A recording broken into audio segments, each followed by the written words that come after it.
India is electrifying and ethanol blending at breakneck speed. But our roads and power lines were not built for this pivot. Hidden infrastructure gaps turn green dreams into daily risk. Moisture creeps into fuels, shortfalls creep into sockets. Engines stall in the middle of live traffic. One hesitation can be the difference between safe and struck. Home chargers need power that many homes simply do not have. Low-slung battery packs meet high-impact reality. This is not anti-green. This is pro-reality. We must match ambition with groundwork, because the storm is already here, and it is mixing with our fuels and finances. Today we map the roadblocks no one wants to own.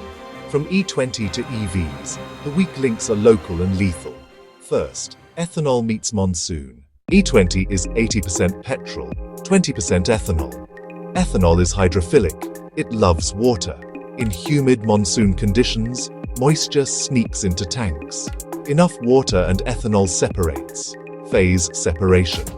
That heavier ethanol water layer sinks to the pickup point. Your engine sips a slush it cannot burn cleanly. Symptom 1. Hesitation under load. Symptom 2. Sudden loss of acceleration. At a live crossing, that stall is a safety hazard. Phase-separated fuel can kill combustion in a heartbeat. You are stranded, exposed to cross-traffic.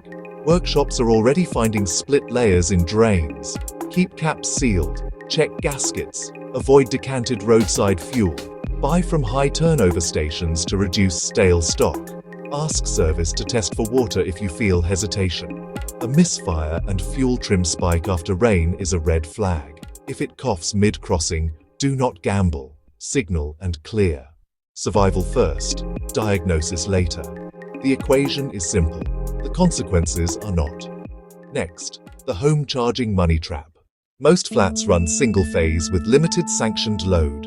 A 7 to 11 kWh fast home charger needs stable 3-phase. Old wiring, thin conductors and loose breakers mean heat risk. Your lane's feeder may already be overloaded.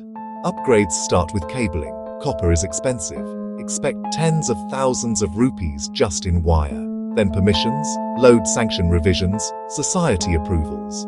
Discom fees for a 3-phase connection add another slab. Proper breakers, RCCB, earthing and surge add must-haves.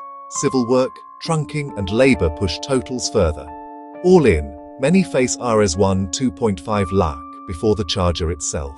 Done right, a wall box draws heavy, steady current safely.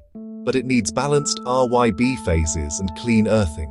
Proper gauge avoids heat, loss, and fire risk. Poor feeders mean brownouts when everyone plugs in.